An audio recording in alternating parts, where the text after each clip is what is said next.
तो welcome back new blog. और बहुत दिन हो गए, 3-4 दिन हो गए। पूरी एक इंडिया, पाकिस्तान और बांग्लादेश और मिडिल ईस्ट, यहाँ पर बहुत ज़्यादा उथल पुथल मची हुई है। पाकिस्तान के आर्मी चीफ आसिफ मुनीर, उन्होंने फाइनली 80-70 साल के बाद एक चीज़ को एक्सेप्ट कर लिया है कि इंडिया और पाकिस्तान का जो विभाजन है वो धर्म के नाम पे हुआ है। और उन्होंने इंडिया के अंदर में जो मुसलमान ये कहते कि हम अपनी मर्ज़ी से रुक गए, हमको मन नहीं था जाने का, तो आज परसों आसिफ मुनीर ने वो बयान देके क्लियर कर दिया है कि वो वहाँ रुकना नहीं चाहते थे, और क्योंकि उनके लिए हमने पाकिस्तान बनाया था। और उनका ये कहना है कि पाकिस्तान जो है इकलौता 2 ही एक ऐसे मुल्क है जो इस्लाम में कलमे के नाम पे बने हैं। तो वो साफ साफ एक चीज़ ये कह रहे हैं कि 70 साल पहले, यानी कि इंडिया पाकिस्तान जब साथ में था उससे पहले की कोई हिस्ट्री नहीं है।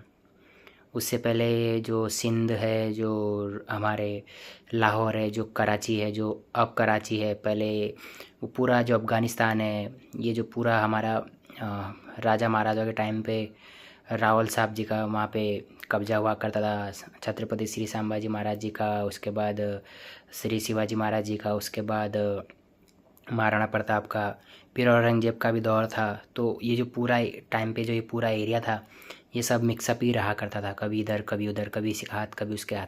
तो प्रॉपर जो एक 1947 के बाद जो एक रियासत बनी है जिसका नाम पाकिस्तान रखा है, तो उनका कहना है कि भाई ये जो रियासत है ये कलमे के नाम पे बनी है और ये दुनिया में एग्जिट पहले नहीं करती थी, तो ये एक स्पेशल जगह है। अगर आज भी पाकिस्तान की ज़मीनें खोदे जाएंगे तो वहाँ पर हिंदू स्क्रिप्चर मिलेंगे, हिंदू मूर्तियाँ, भगवान ही मिलेंगे, कुछ अलग से नहीं मिलेगा। उस माटी में हमारे भगत सिंह का खून है, उस माटी में हमारे गुरु गोविंद सिंह का खून है, और हमारे पूर्वजों का बहुत सारी, हमारी पूरी सिविलाइजेशन वहाँ पे हिंदू जो है वहाँ पर हमारी सभ्यता है वहाँ आज भी है। तो हिंगलाज माता का मंदिर है, उसके बाद बहुत सारी चीज़ें। लेकिन जब से उन्होंने ये बयान दिया है कि हम हिंदुओं से बिल्कुल अलग हैं, तो यहाँ पर साफ साफ वो एक हमारे देश के अंदर में एक माइनॉरिटी है जो इस चीज़ को मानती रहती है कि नहीं, हम लोग को पाकिस्तान जाना चाहिए, या हमारा एक एक थॉट प्रोसेस है। उनको एक सिग्नल भेजा उन्होंने। ये एक तरह की इसको कहते हैं मनोवैज्ञानिक एक वॉर होती है, जिसको साइकोलॉजिकली वॉर कहते हैं।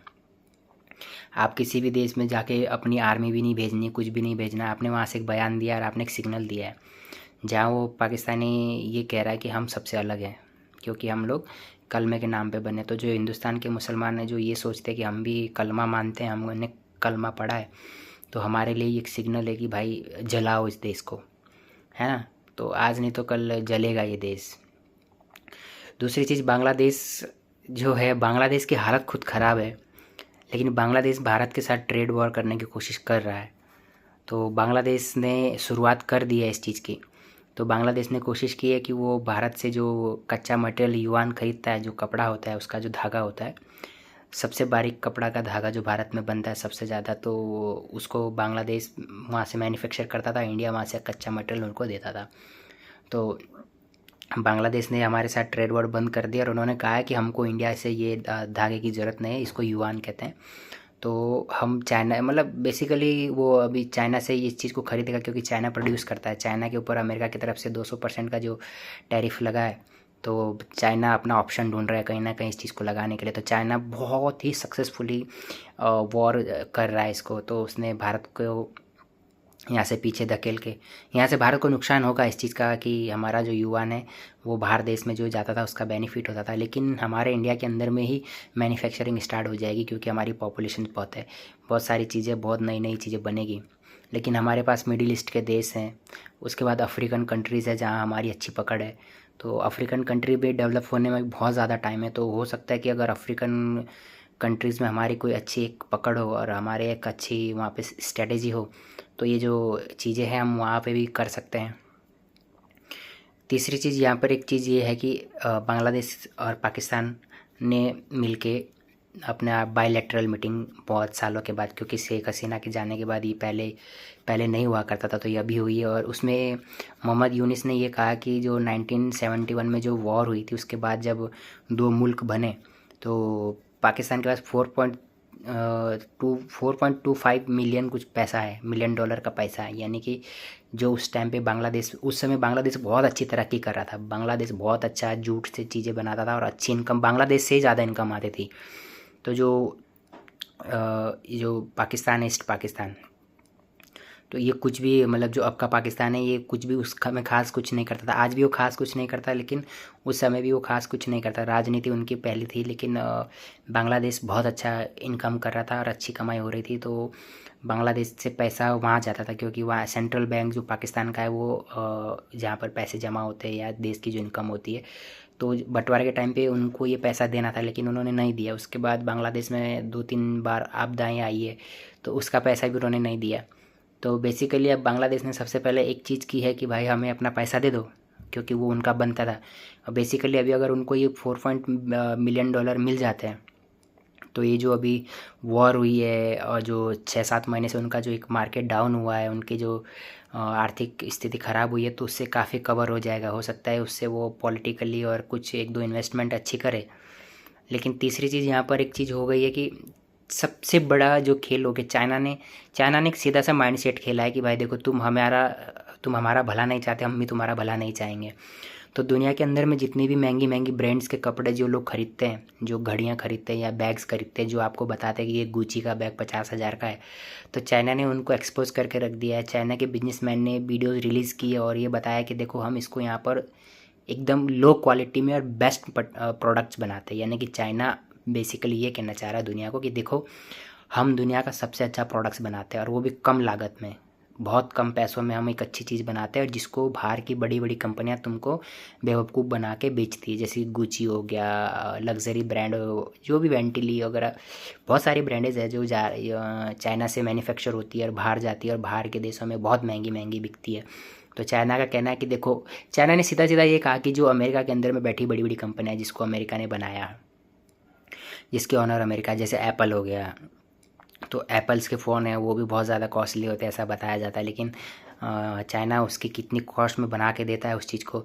उसके बाद बैग्स वगैरह हो गए, उसके बाद बहुत सारी चीज़ें, होम अप्लायंस हो गए, मैन्युफैक्चर। चाइना ने एक बहुत बड़ा गेम खेला है कि चाइना के अंदर में फर्नीचर और बहुत सारी हाउस की जो चीज़ें होती है, बहुत कम कॉस्ट में बहुत अच्छा मटेरियल वो बनाते हैं।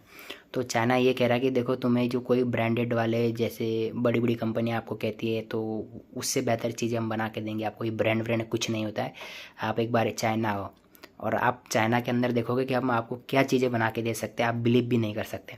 तो ये है एक वॉर से वॉर लड़ने का तरीका। इसको मैं कहता कि चाइना बहुत ही बेहतर तरीके से अपने आप को यहाँ पे हैंडल कर रहा है, क्योंकि 124% की टैरिफ, जो कि बहुत ज़्यादा होती है, 100% से भी ऊपर की टैरिफ। यानी कि चाइना को टोटली क्रैक डाउन करने की जो अमेरिका की एक प्लानिंग थी, ये एक सक्सेस भी हो सकती है, लेकिन चाइना के पास अभी अपोनेंट जो है उसके साथ, उनके साथ जो ऑप्शंस है वो काफ़ी ज़्यादा है। क्योंकि चाइना ने बेसिकली पूरी दुनिया को एक तरह से अपने ऊपर पूरा डिपेंड करके रखा हुआ है ना। तो अमेरिका भी डिपेंड है चाइना के ऊपर काफ़ी हद तक, लेकिन अमेरिका की एक पॉलिसी जो मुझे लग रही है, ट्रम्प की वो वाली पॉलिसी है वो कि मुझे आज ही चाहिए। कुछ लोग होते हैं ना जिनके पास, मतलब ट्रम्प जैसे आप देख लो, अगर आपके पास कभी पैसा आ जाए तो आप सोचते हैं हाँ ये चीज़ तो मैं खरीद सकता हूँ, लेकिन आज क्यों नहीं खरीद लूँ। लेकिन यहाँ ऐसा नहीं होता है। यहाँ आपको मैन्युफैक्चर करना है, मैन्युफैक्चर करने के लिए प्रोडक्ट्स होने चाहिए, प्रोडक्ट्स के लिए रॉ मटेरियल होना चाहिए, फिर लोग होने चाहिए, फिर फैक्ट्रियाँ, मशीनें, बहुत सारी चीज़ें होती है, तब जाके कोई देश इस तरह से डेवलप हो सकता है जैसे कि चाइना हुआ है। तो ट्रम्प की थिंकिंग ये है कि नहीं, अगर मैंने कल टैरिफ लगाया तो परसों से मेरे देश में मैन्युफैक्चर शुरू हो जाए, ऐसा होगा नहीं। हालांकि चाइना पीछे थोड़ा सा क्रैकडाउन हो जाएगा, लेकिन अमेरिका इतना जल्दी ग्रो नहीं करेगा। यहाँ पे इंडिया के लिए एक अच्छी अपॉर्चुनिटी थी, लेकिन जहाँ तक हमारी एक ये बात है कि चाइना ने हमें अपना ओपोनेंट नहीं माना।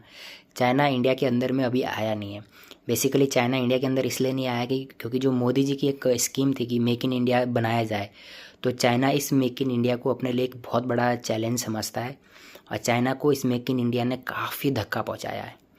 क्योंकि मेक इन इंडिया के थ्रू जो हम चाइना के खिलाफ जो हम भी बहुत सारी चीज़ें बनाने लगे हैं, मशीनें वगैरह बनाने लगे हैं। हो सकता है कि बहुत सारी चीज़ें चाइना से आती हो, यहाँ पे बनती हो, लेकिन वो मेक इन इंडिया ही बनती है। और उससे चाइना को भी काफ़ी ज़्यादा सदमा लगा इस चीज़ का कि भाई देखो, हमें चारों तरफ से घेर के मारा जा रहा है। तो अब चाइना अपने देश में जो जैसे वियतनाम के साथ वियतनाम के साथ उन्होंने अभी मीटिंग की है, उसके बाद बांग्लादेश में भारत को उन्होंने पीछे कर दिया है। पाकिस्तान तो पूरा चाइना के ऊपर ही चलता रहता है। तो वो अभी जैसे ही कुछ वॉर रुकती है और जैसे ही बांग्लादेश और पाकिस्तान के बीच में थोड़ी सी कुछ सुलह होती है, तो चाइना वहाँ पर दोनों देशों के बीच में कोई ना कोई एक इन्वेस्टमेंट करेगा और दोनों को अपने पैरों पे झुका देगा। बेसिकली वो दोनों को पैसों का लालच देगा और फिर से उनकी वो अपनी वाली वो कि लोन दे दो बहुत सारा, फिर बाद में दोनों को बैंक करप्ट कर दो। फिर वो बांग्लादेश, मुझे यहाँ पर भारत की गवर्नमेंट से ये रिक्वेस्ट है कि भाई अभी आप बहुत जल्दी रिटेल मत करो। रिटेल मतलब कि आप जल्दी किसी चीज़ का जवाब मत दो, क्योंकि ये अभी एक गर्मा गर्मी जो चल रही है, इस चक्कर में ऐसा ना हो कि हमें तो दिक्कत नहीं, क्योंकि हमारा देश बहुत बड़ा है, बहुत सारी चीज़ें हम लोग बना सकते हैं, लेकिन हमारे लिए एक सरदर्द हो जाएगा ये, क्योंकि हमारे पड़ोसी, एक तो हमारे पहले ही सरदर्द पाकिस्तान था, ऊपर से बांग्लादेश भी हो जाएगा। तो जो काफ़ी अच्छे 30-35 सालों से जो एक शांति बनी हुई थी, ये फिर से गड़बड़ हो जाएगी दोनों तरफ से। तो इन दोनों को कैसे टैकल करना है, इसके लिए आपको एक बहुत अच्छी स्ट्रैटेजी बनानी पड़ेगी। इसमें सबसे बेहतर चीज़ होगी कि हमें उनको फाइनेंशियली जो हम लोग मदद करते थे वो बंद कर दीजिए आप। बहुत सारी डिप्लोमेटिक चीज़ें जो करना हम लोग नहीं करते, हमको वो करनी चाहिए। और अपने फेवर में एक सिचुएशन बनानी चाहिए।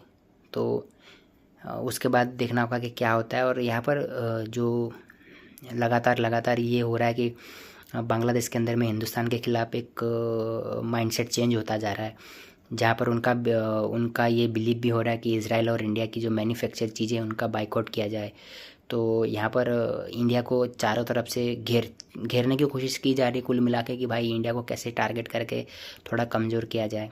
तो आगे देखना होगा कि क्या होता है, लेकिन हमारे देश का क्या रिएक्शन होता है इस चीज़ के ऊपर, ये भी देखना बहुत ज़रूरी है। हमारी फॉरेन पॉलिसीज़ किस तरीके से इस चीज़ का सॉल्यूशन निकालती है, क्योंकि अगर हम लोग भी उनके साथ ट्रेड वॉर करने लगेंगे तो पहले हमारा पाकिस्तान के साथ भी कोई ट्रेड वॉर नहीं होता, जिससे कि हमें ही फ़ायदा होता है, क्योंकि हम लोग यहाँ से चीज़ें दुबई भेजते हैं, दुबई से फिर वो चीज़ें वापस पाकिस्तान आती है, तो वो चीज़ें पाकिस्तान को ही महंगी पड़ती है, हमें महंगी नहीं पड़ती है। बट एज एक इंडियन सिटीज़न हम ये चाहते हैं कि अगर हमारे रिलेशंस ख़राब हो, लेकिन हमारी ट्रेड वॉर वगैरह जो अगर बांग्लादेश करने की कोशिश कर रहा है, तो इसको हमें फिर एक अलग तरीके से देखना चाहिए। तो इसको किस तरीके से देखेंगे, ये आपके ऊपर आपको एक बेहतर प्लानिंग करनी पड़ेगी, इसकी जवाबदेही देनी पड़ेगी। और हमको, क्योंकि बांग्लादेश हमें कोई टेक्नोलॉजी नहीं बेच रहा है, बांग्लादेश हमें ऐसा कुछ नहीं बेच रहा है जिससे कि हमारे देश के अंदर में अगर बांग्लादेश नहीं देता है हमें, तो हमें बहुत नुकसान होगा। तो हमें इतना भी उनके ऊपर डिपेंड नहीं होना चाहिए कि ठीक है वो हमसे ट्रेड डील ख़राब कर। हमें लगता है कि हमें इन दोनों देशों को छोड़ के, भले हमारे पड़ोसी हैं, लेकिन कुछ वक्त के लिए 2-4 साल के लिए हमें अफ्रीकन की तरह और मिडिल ईस्ट की तरह थोड़ा मूव करना चाहिए।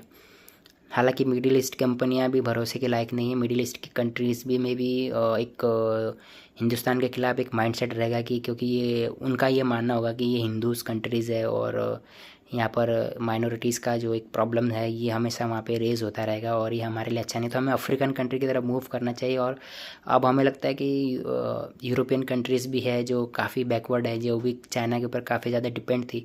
तो अगर हम लोग एक बहुत अच्छी स्पीड से और एक अच्छी स्किल की तरह, एक अच्छी प्लानिंग की तरह make in India products China के कॉम्पिटिटर में बनाएं, तो हो सकता है कि ये मार्केट हम आसानी से क्रैश कर सके। जो क्रॉस करना है हमें क्रैश नहीं, क्रॉस करना है। तो देखना होगा कि हमारे देश में क्या होने वाला, क्या डेवलपमेंट होने वाली है।